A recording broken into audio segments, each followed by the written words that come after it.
తెలంగాణలో రైతు రుణమాఫీపై ప్రతిపక్షాలు విమర్శిస్తున్న వేళ ప్రభుత్వం కీలక నిర్ణయం తీసుకోనుంది. ఇప్పటి వరకు 2 లక్షల రుణమాఫీ అమలు చేసిన రేవంత్ రెడ్డి ప్రభుత్వం ఇప్పుడు ఆపై లోన్ తీసుకున్న రైతుల రుణమాఫీకి గైడ్ లైన్ సిద్దం చేస్తోందని సమాచారం. మరొక వారం రోజుల్లో 2 లక్షలకు పైగా ఉన్న పంట రుణాలపై స్పష్టతనిచ్చేందుకు రెడీ అవుతోంది. 2 లక్షల కంటే ఎంత ఎక్కువ రుణాలు ఉంటే వాటికి కాల పరిమితి విధించి రైతులు బ్యాంక్ అప్పులు చెల్లించుకునే వెసులుబాటు కల్పించాలని భావిస్తోంది.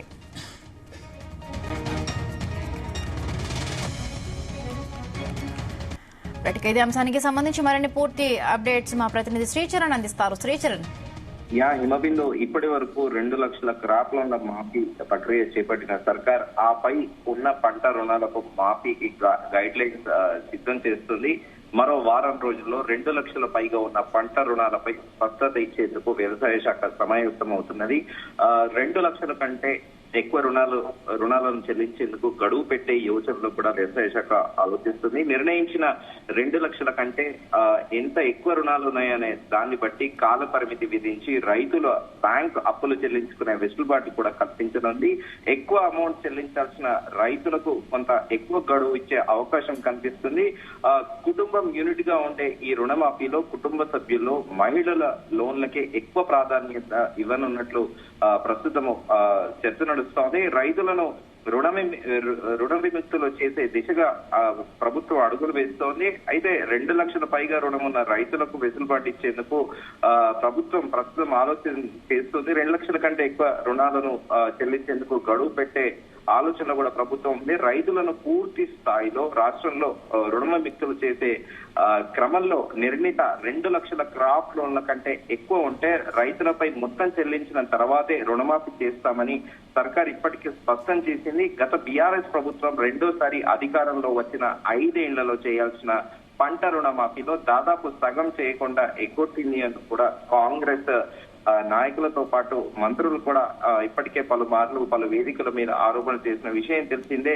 ఈ ఎగ్గొట్టిన 9,000 కోట్లకు పైగా ఉన్న పంట రుణాలను రైతు రెన్యువల్ చేసుకోవడంతో ఇప్పుడు అవి 60% పైగా ఉన్నాయి. 2 లక్షలకు పైగా ఉన్న పంట రుణాల జాబితాలో తీరిపోయాయి. ఈ మొత్తం ఓవరాల్ గా మోర్ దెన్ 2 lakhs లోన్స్ ఏవైతే ఉన్నాయో ఈ నేపథ్యంలో 2 లక్షలకు పైగా లోన్ ఉన్న రైతులకు పంట రుణమాఫీ చేసేందుకు గవర్నమెంట్ ప్రత్యేక కార్యాచరణ సిద్ధం చేయనున్నట్టు కూడా ప్రస్తుతం చర్చ నడుస్తోంది. అయితే ఇప్పటి వరకు రుణమాఫీ చేసిన 2 లక్షల రుణాల్లో వివిధ కారణాలతో మాఫీ కానీ రైతుల సమస్యలను పరిష్కరించడానికి ఫిర్యాదులు చేసుకోవడానికి నెల గడువు ఇచ్చిన విషయం తెలిసిందే. రైతుల నుంచి అగ్రికల్చర్ అధికారులు ప్రత్యేక ఫార్మాట్ లో 9 రకాల వివరాలు రాతపూర్వకంగా తీసుకోవడంతో పాటు మరో 5 రకాల ధృవీకరణ పత్రాలను సేకరిస్తున్నారు. రూపాయలు 2 లక్షల వరకు మాఫీ కానీ రైతుల నుంచి ఫిర్యాదులు తీసుకోవాలంటూ మాఫీ వేగవంతం చేస్తోంది గవర్నమెంట్. మరో పక్క 2 లక్షల కంటే ఎక్కువ ఉన్న రుణాలను మాఫీ చేసేందుకు సర్కార్ ఇప్పటికే కూడా దానిపైన సన్నాహాలు కూడా చేస్తోంది. అయితే దీనిపైన నిన్న డిప్యూటీ సీఎం బట్టి విక్రమార్క కూడా బ్యాంకర్ సమావేశంలో కీలక వ్యాఖ్యలు చేశారు. అంటే ఇండైరెక్ట్ కూడా బీఆర్ఎస్ ని అడ్రస్ చేస్తూ లెక్కలు కాదు ఆత్మ ఉండాలి. రైతు రుణమాఫీ కింద 18,000 కోట్లు బ్యాంకులకు చేర్చాము.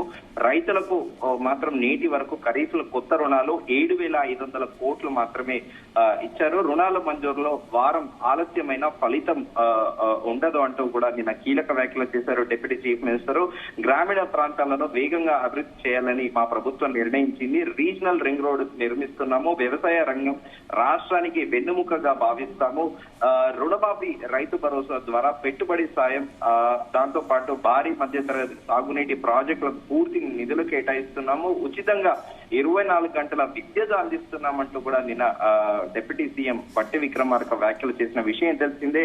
2 లక్షల రుణమాఫీ ద్వారా రైతులను రుణ విముక్తులను చేస్తున్నాము. ఇది వ్యవసాయ అనుబంధ రంగాలను బలోపేతం చేస్తాయి అంటూ కూడా ఆయన వ్యాఖ్యలు చేసిన విషయం తెలిసిందే. వ్యవసాయంతో పాటు పారిశ్రామిక రంగాన్ని రాష్ట్ర ప్రభుత్వం ప్రాధాన్యాంశంగా పరిగణిస్తోంది. ఇన్నోవేటివ్ పాలసీలతో ముందుకు వెళ్తున్నాము. ఇటీవల ముఖ్యమంత్రి రేవంత్ రెడ్డి ఐటీ పరిశ్రమల శాఖ మంత్రి శ్రీధర్ బాబు అమెరికా, కొరియా దేశాల్లో పర్యటించి దాదాపు 36,000 కోట్ల విలువైన ఎంఓలు కుదుర్చుకున్నారని నిన్న ప్రకటించిన విషయం తెలిసిందే. అయితే 2024-25 ఆర్థిక సంవత్సరం మొదటి క్వార్టర్ లో ప్రాధాన్యత రంగాల అడ్వాన్స్ల విషయంలో వివిధ విభాగాల్లో బ్యాంకుల సానుకూల పనితీరును కనపరిచినందుకు సంతోషిస్తున్నామంటూ కూడా ఆయన వ్యాఖ్యలు అంటే చేశారు. శ్రీచరణ్, ఇప్పుడు రైతు రుణమాఫీపై ఈ నెల 22న బీఆర్ఎస్ నేతలు కూడా రాష్ట్ర వ్యాప్తంగా కూడా పిలుపునిచ్చిన నేపథ్యంలో చాలా వరకు 2 లక్షల లోపు ఉన్న రైతులకు రుణమాఫీ జరగలేదని చెప్పి ఇటుపక్క రైతులు ప్రతిపక్షాలు ఆరోపిస్తూ ఉన్నాయి.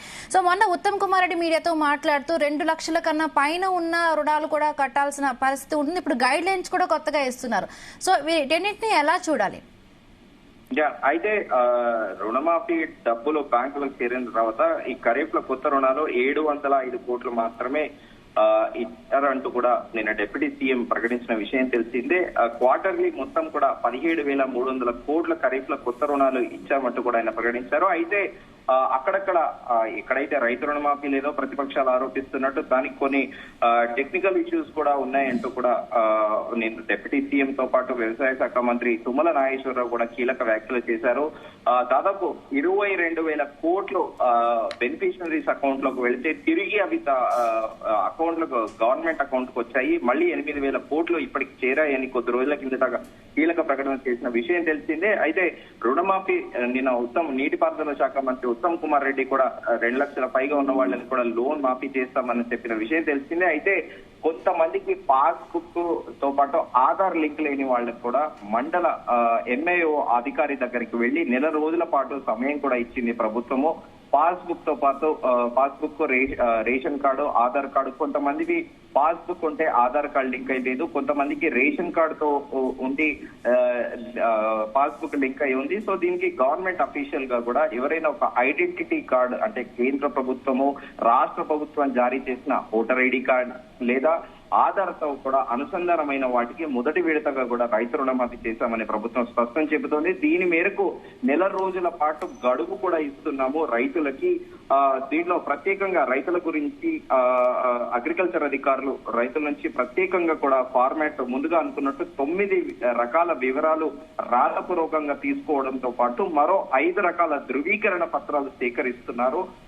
ఎవరైతే ఫ్యామిలీస్ లో అంటే ఇండివిజువల్ గా ఒక ఫ్యామిలీలో 4 వ్యక్తులు ఉంటే 4కి సంబంధించి 4 ఎకరాల భూమి ఉంటే ఉదాహరణకు చెప్పుకుంటున్నాము 50 వేలు తీసుకుంటే ఆ 4కి ఏకకాలంలో రుణమాఫీ ఎలా చేయాలంటే కొంతమందికి ఏమో అదే కుటుంబంలో ఆధార్ కార్డు తోటి పాస్బుక్ జత అయ్యింది, కొంతమందికి కాకపోవడంతో ఇదంతా ఒక సమస్యగా మారింది. సో దీనిపైన వ్యవసాయ శాఖ అధికారులు ఇప్పటికే నెల రోజుల గడువు కూడా ఇస్తున్నారు. అవి ఏవైతే టెక్నికల్ ఇష్యూస్ ఉన్నాయో ఆధార్ పాస్బుక్ లింక్ లేని వాళ్ళందరూ కూడా చేసుకుంటే టైం బౌండ్ పీరియడ్ లో ఖచ్చితంగా రుణమాఫీ చేస్తామని కూడా ప్రభుత్వం రైతులకు హామీ